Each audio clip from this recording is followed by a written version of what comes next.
আসসালামু আলাইকুম এভরিওয়ান। মনের লেখন গল্পের দ্বিতীয় পার্ট। তো চলো বেশি কথা না কইয়া গল্প শুরু করা যাক। সুমন বলতে লাগলো, চটটা না দিলেও পারতি দীপু, নতুন একটা মেয়ের সাথে এমনটা করা ঠিক হয় নাই। আমি বললাম, আরে বেটা, আমাদের বাচ্চা বলে গেল, এজন্য যা হয়েছে বেশ ভালোই হয়েছে আমি আশা করি। উচিত ছিল তো আর কয়েকটা গালে চড় দেওয়া। মাঠ থেকে আমার বান্ধবী এসে বলতে লাগলো, ক্লাসে গেলে মজা বুঝতে পারবি, যে এই মেয়েকে মনে হয় না যে আজকের পর থেকে তুই ক্লাসে আসতে পারবি। আর তোর বাবা এই কলেজের প্রিন্সিপাল হলো কবে থেকে রে? আমি শার্টের কলার বাঁকিয়ে বললাম, এটা হলো চাপা বান্ধবী, বুঝলি, যা সবাই বলতে পারে না। হঠাৎ দেখি ফোনটা বাজতে লাগলো, ভাইয়া কল করেছে। আমি ফোন রিসিভ করে বললাম, ভাইয়া বল কি হয়েছে। ভাইয়া বলল, তোর ফোনে একটা ছবি দিচ্ছি, তুই ওটা দেখে মেয়েটাকে স্টেশন থেকে নিয়ে আসিস। মেয়েটা রাতে নাকি রওনা দিয়েছে, তোরে বলতে আমার মনে ছিল না। তুই এখন স্টেশনে চলে যা, আর এটাই হলো নতুন কাজের মেয়ে। আমি বললাম, আচ্ছা ভাইয়া যাচ্ছি। ফোন কেটে দিয়ে ভাইয়া একটা পিক দিল। পিকটা দেখে আমি একটু অবাক হলাম। এটা তো পিচ্ছে একটা মেয়ে, তবে মুখে কেমন জানে একটা মায়াবী মায়াবী ভাব আছে। সুমন বলল, কি হয়েছে রে দীপু? আমি বললাম, তোরা থাক, আমাকে এখন একটু স্টেশনে যেতে হবে। আমি এই কথা বলে বাইক নিয়ে স্টেশনে চলে গেলাম। বসে আছি অনেকক্ষণ হলো, কিন্তু ট্রেনের আর কোনো খবর নাই। জীবনে কোনোদিন কারোর জন্য অপেক্ষা করি নাই, কেমন যেন বোরিং লাগছে সবকিছু। আজকে শুধু ভাগ্নির জন্য এত কষ্ট করছি, মামা ডাক শোনার ইচ্ছা কার না থাকে বলেন। এই তো ট্রেন চলে এলো। আমি দাঁড়িয়ে দাঁড়িয়ে মেয়েটাকে খুঁজছি, কিন্তু ওকে তো কোথাও দেখতে পাচ্ছি না। ধীরে ধীরে সবাই চলে যাচ্ছে, কিন্তু মেয়েটাকে তো দেখতেই পাচ্ছি না। ভাইয়া কি আমাকে ভুল তথ্য দিল নাকি? হঠাৎ দেখি এক কোনায় দাঁড়িয়ে একটা মেয়ে কি জানি খোঁজাখুঁজি করছে। আরে হ্যাঁ, এটাই তো সেই মেয়ে। যাক, তাহলে পেয়ে গেলাম। আমি হেঁটে হেঁটে মেয়েটার কাছে গেলাম, গিয়ে মেয়েটার হাত ধরে বললাম, চলুন এখন আমার সাথে। মেয়েটা অবাক চোখে আমার দিকে তাকিয়ে বলল, চলুন মানে আপনি কে? আরে আমি কে মানে, আমি তো নিতে এসেছি তোমাকে, আমার সাথে এখন তাড়াতাড়ি চলো, দেরি হয়ে যাচ্ছে আমাদের। এমনি এতক্ষণ ছিলাম তোমার অপেক্ষায়।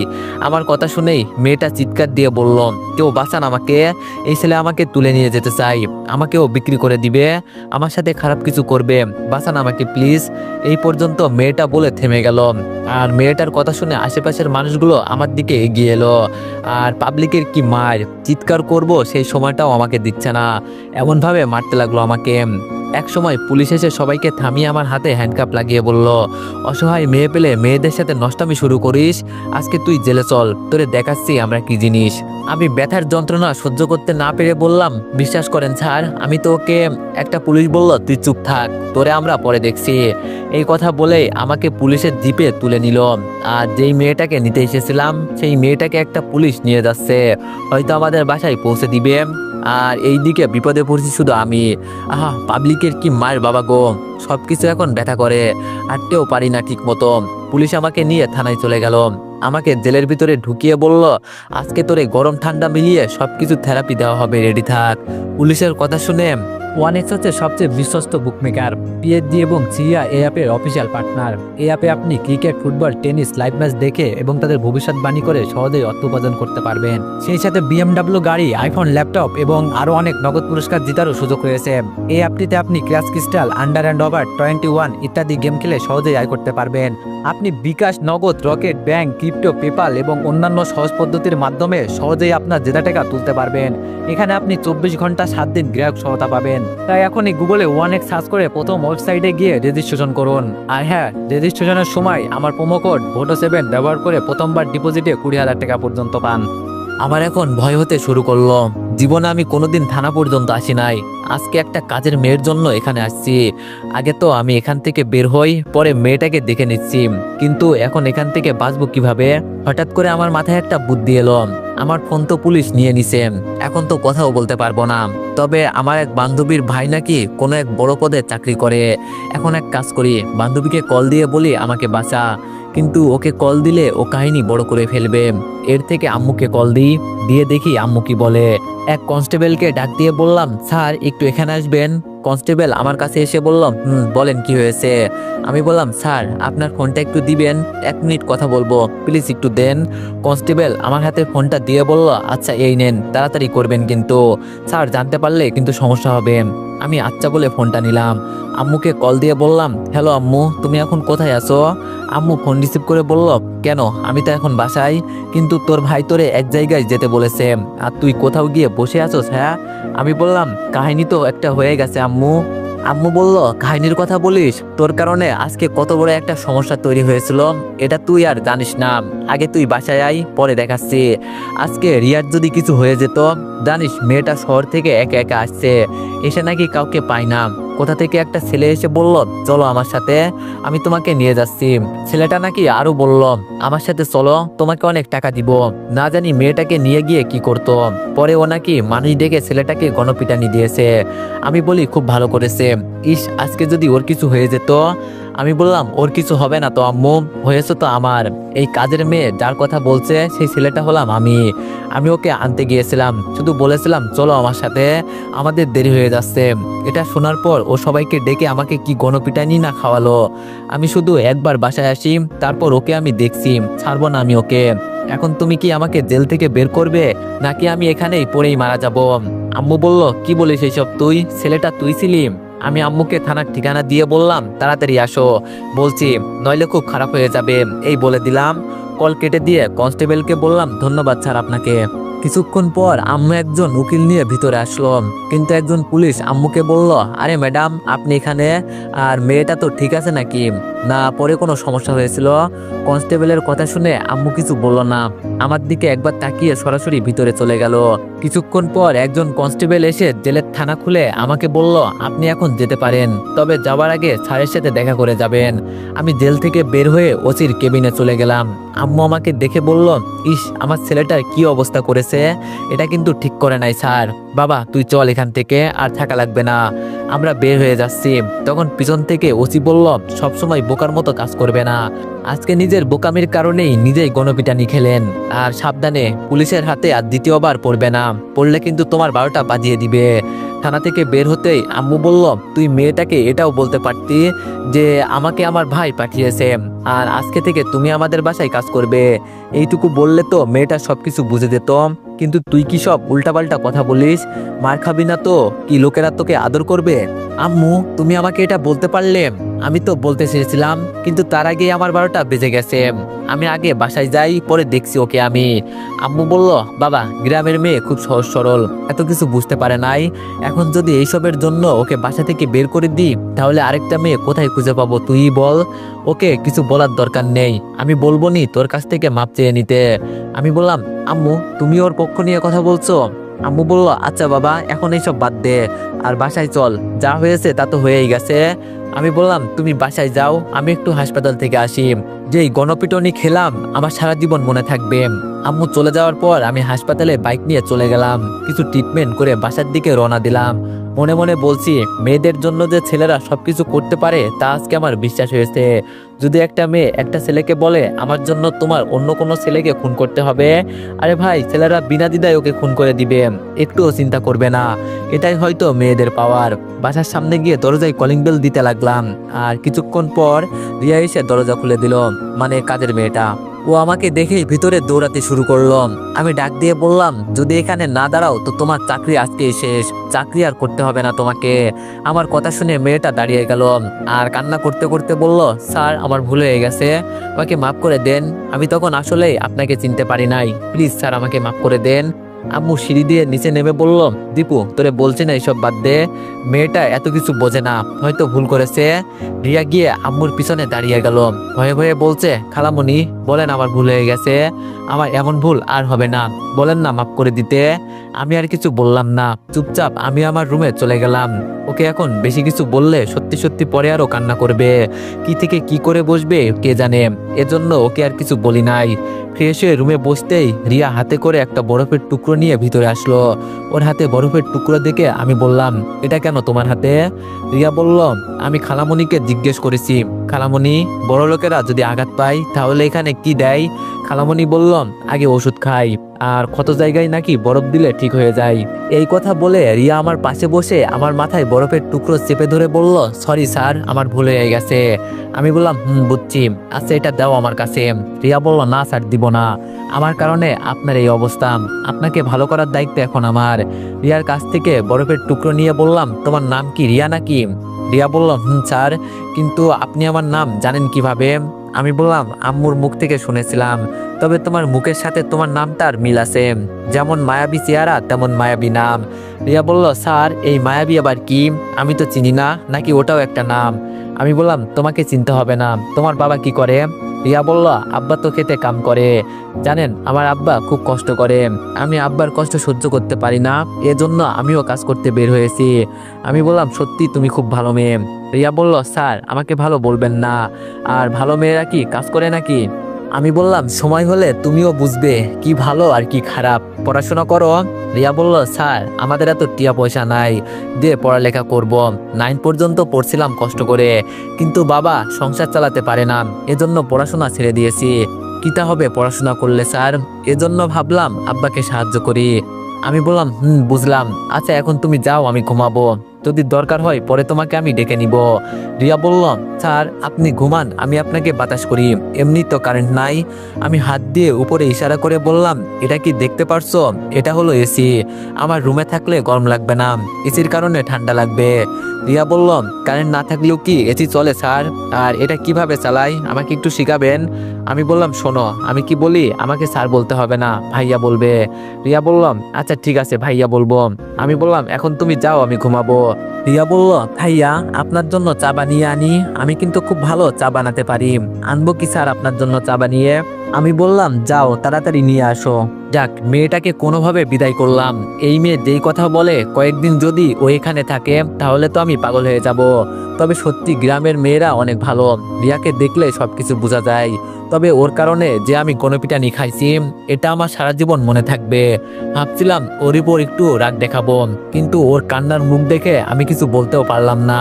দরজা বন্ধ করে বিছানায় শুয়ে ঘুমানোর চেষ্টা করছি, তখন বাইরে থেকে রিয়া ডেকে বলল, ভাইয়া দরজা খোলেন, আপনার জন্য চা বানিয়ে আনছি। ও মোর খোদা, আমি এখন কার পাল্লায় পড়লাম?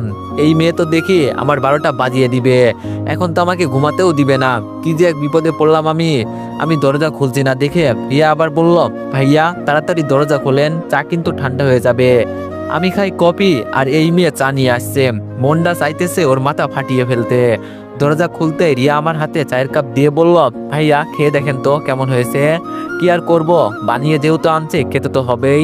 আমি চায়ে চুমুক দিয়ে বললাম, বাবা তুমি তো খুব সুন্দর চা বানাতে পারো। রিয়া বলল, ধন্যবাদ ভাইজান, আমার আম্মুর কাছ থেকে আমি চা বানানো শিখেছি।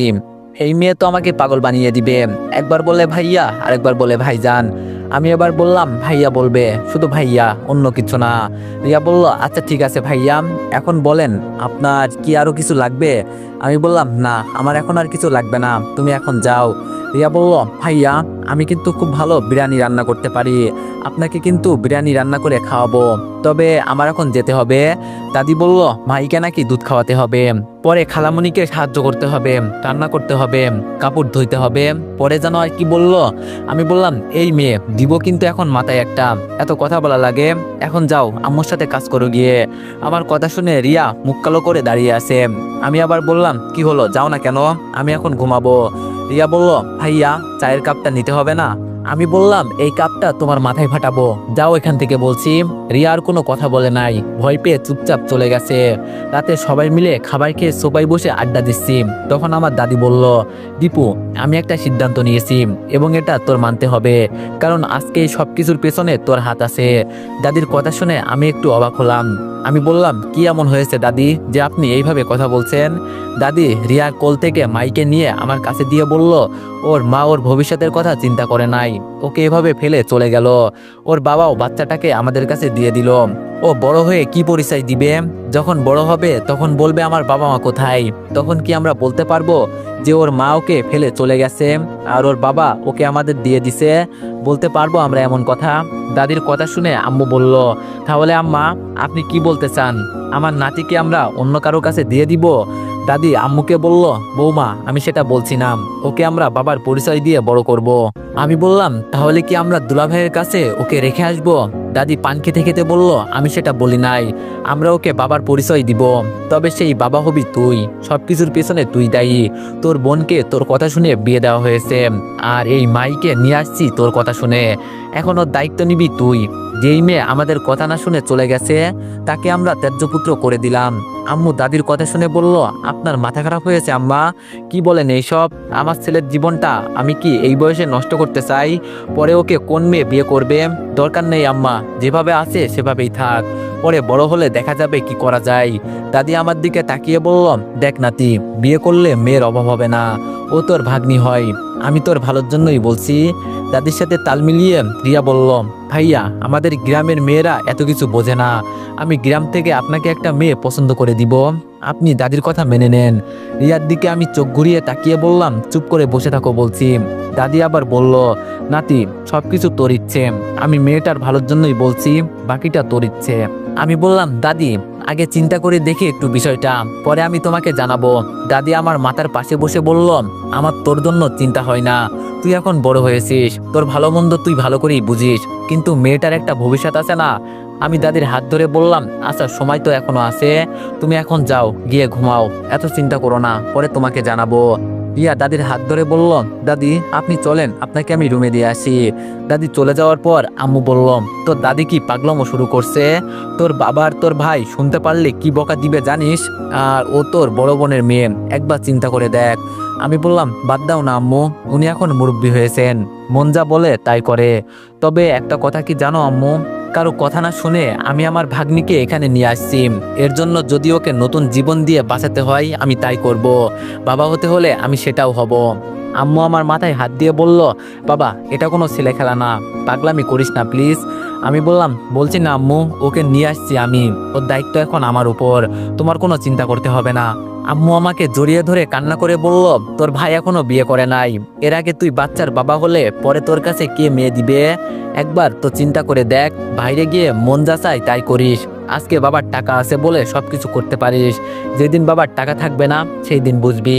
আমি বললাম, ধুর আম্মু, এই নিয়ে কান্না করা লাগে, বাদ দাও, আমি তো এত কিছু চিন্তা করি না। রিয়া বলল, খালামণি টিভিটা একটু ছেড়ে দেন না, সিরিয়াল দেখি। রিয়াকে দেখে আম্মু বলল, বস আমার পাশে, আর তোর ভাই এখন খেলা দেখবে, দিবে না রিমোট। রিয়া আমার দিকে আবার মায়াবী দৃষ্টিতে তাকিয়ে বলল, দেন না ভাইয়া একটু টিভি দেখি, আপনার তো মোবাইল আছে, ওখানে খেলা দেখেন। আম্মু বলল, দিয়ে দে যা, তুই গিয়ে রুমে বসে গেম খেল, আর আমি আর রিয়া মিলে। আমি বললাম, এইসব সিরিয়াল দেখে কি মজা পাও কি জানি, এইসব না দেখে ঘুমাও, তাও শান্তি পাবে। রিয়ার হাতে রিমোট দিয়ে রুমে চলে গেলাম। রুমে যেতেই আমার পিছনে পিছনে রিয়াও চলে আসলো। আমি ওকে দেখে বললাম, কি রিয়া, কিছু কি বলবে? রিয়া একটা বাটন ফোন আমার হাতে দিয়ে বলল, দেখেন তো ভাইয়া, ফোনে নেটওয়ার্ক পাচ্ছে না, ভাবছিলাম আম্মুর সাথে একটু কথা বলবো, কিন্তু সেটাও হচ্ছে না। রিয়ার হাত থেকে ফোনটা নিয়ে আমি একদম বোকা হয়ে গেলাম, ফোনটা চালানোর মতো নাই, একেবারে ভেঙে গেছে। আর ও বলছে ওর সিমে নাকি নেটওয়ার্ক পাচ্ছে না। আমি রিয়ার ফোন থেকে সিমগুলো খুলে ফোনটা নিচে ফেলে দিলাম। রিয়া কান্না করে বলল, ভাইয়া আপনি এটা কি করলেন? আমার কাছে তো এই একটাই ফোন ছিল, এখন আমি আমার বাবা মায়ের সাথে কিভাবে কথা বলবো? আমাকে এখন কে ফোন কিনে দিবে? রিয়ার কান্না শুনে আম্মু আমার রুমে চলে আসলো। আম্মুকে দেখে রিয়া বলল, খালামণি আপনার ছেলে আমার ফোনটা নিচে ছুঁড়ে ভেঙে দিয়েছে, এখন আমি কি দিয়ে কথা বলবো বাড়িতে? আমি আমার পকেট থেকে বাটন ফোনটা বের করে ওইটাতে রিয়ার সিমগুলো ঢুকিয়ে বললাম, নাও আজ থেকে এটা চালাবে, আর এইসব ভাঙা ফোন ব্যবহার করার দরকার নেই। আমার কথা শুনে রিয়া বলল, না ভাইয়া, আপনার ফোন আপনি রাখেন, আপনার ফোন আমি কখনো ব্যবহার করব না। আমি যখন প্রথম মাসের বেতন পাবো তখন বাবাকে বলে কিছু টাকা রেখে ওইটা দিয়ে একটা ফোন নিয়ে নিব। আমি রিয়ার হাতে ফোনটা দিয়ে বললাম, নাও এটা রাখো, আর এখন এখান থেকে যাও, বিরক্ত করো না তো। আম্মু ওকে নিয়ে যাও। আম্মু রিয়াকে নিয়ে রুমের বাইরে যেতে যেতে বলল, আরে আসো রিয়া আমার সাথে, আমি তোমাকে বুঝিয়ে বলছি, আর ও আমার ছেলে, ও কিছু দেওয়া মানে আমি তোমাকে দিয়েছি, বুঝছো? এই নিয়ে এখন আর কোনো কথা আমি শুনতে চাই না, ঠিক আছে? আম্মু চলে যাওয়ার পর সুমনকে একটা কল দিলাম। সুমন ফোন রিসিভ করে বলল, মামা তোর জন্য একটা সারপ্রাইজ আছে, তুই কালকে কলেজে আয়, আমাদের সাথে যা কিছু হয়েছে আমি মনে করি তোর সাথে আরো বেশি কিছু করবে। আমি বললাম, তোর কথাগুলো আমি বুঝতে পারি নাই। সুমন বলল, এত কিছু বুঝতে হবে না, তবে তোর সাথে আমরা একটা বাজি লাগাতে চাই, অবশ্য তুই যদি রাজি থাকিস। আমি বললাম, আগে বল শুনি কি এমন বাজি? সুমন বলল, কালকে ভার্সিটিতে আই, পরে বলছি। সুমনের সাথে আরো কিছুক্ষণ কথা বলে ফোনটা কেটে দিলাম। বিছানায় শুয়েই দিলাম এক ঘুম, কিন্তু হঠাৎ করে কানে এলো কেউ একজন কান্না করছে, আর কে যেন গুনগুন করে গান গাচ্ছে। এত রাতে আবার মাই তো কান্না করছে না, আমাদের বাসায় তো মাই ছাড়া পিচ্ছি আর কোনো মেয়ে নাই। ঘড়িতে এখন 2টা বেজে গেছে প্রায়। আমি দরজা খুলে বের হয়ে দেখি রিয়া সোফায় বসে মাইকে কোলে নিয়ে গুনগুন করে গান বলছে। এত রাতে এই মেয়ে এখানে কি করে, এটাই তো বুঝলাম না। তবে আর যাই বলি, রিয়ার কণ্ঠটা কিন্তু সেই, আমি একটু দূরে দাঁড়িয়ে রিয়ার গান শুনছি, বেশ ভালোই লাগছে। হঠাৎ রিয়া আমাকে পেছন থেকে দেখে একটু ভয় পেয়ে বলল, ভাইয়া আপনি এখানে কি করেন? আমি বললাম, কি আর করব, তোমার গুনগুনের শব্দ শুনে উঠতে হয়েছে। কি হয়েছে মাহির যে এত রাতে নিয়ে বসে আসো? রিয়া বলল, কি জানি, কিছুই তো বুঝতে পারছি না কি হয়েছে। আমি বললাম, দাও আমার কাছে। আর তুমি মনে হয় এখনো ঘুমাও নাই।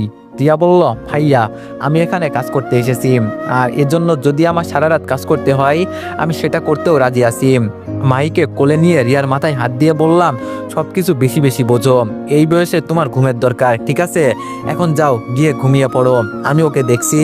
রিয়া বলল, কিন্তু ভাইয়া খালামণি তো পরে আমাকে বকা দিবে। আমি বললাম, আরে তোমাকে আমি যেতে বলছি না, যাও গিয়ে ঘুমিয়ে পড়ো, সবকিছু আমি দেখবনি। রিয়া আচ্ছা বলে চলে যাচ্ছে। হঠাৎ পিছনে তাকিয়ে বলল, ভাইয়া দরজা খোলা রাখবেন কিন্তু, যাতে সকালে মাইকে নিতে পারি। আমি আচ্ছা বলেই রিয়া চলে গেল। আমি মাইকে নিয়ে আমার রুমে চলে গেলাম, ওকে বিছানায় রাখতেই ঘুমিয়ে গেল। মনে মনে বললাম, হায় রে আপু, আজকে তুই তোর মেয়েকে রেখে অন্য কারো হাত ধরে চলে গেলি। এখন তো আর বুঝলি না, কিন্তু একদিন ঠিকই বুঝবি আমি কি ছিলাম। তোর ছোট ভাই হয়েও বড় বোনের জন্য সবসময় ভালো কিছু চাইতাম, কিন্তু তুই নিজের কপালে নিজেই কুড়াল দিলি। মায়ের পাশে শুয়ে আমিও ঘুমিয়ে গেলাম। সকালে রিয়ার ডাকে ঘুম ভাঙলো। রিয়া আমার দিকে তাকিয়ে বলল, ভাইয়া আপনি উঠে গোসল করে নেন, আপনার শরীরে মাই তো হিচু করে ভিজিয়ে দিয়েছে। আমি বলে ওয়াশরুমে চলে গেলাম। গোসল করে রুম থেকে বের হয়ে টেবিলে বসতেই আম্মু বলল, দীপু তোরে একটা কথা বলবো ভাবতেছি। বলবো কি? আমি বললাম, কি এমন বলবে শুনি, বলো। তো এভরিওয়ান, নেক্সট পার্টের জন্য সবাই একটু বেশি বেশি লাইক আর কমেন্ট করে দিও। ধন্যবাদ।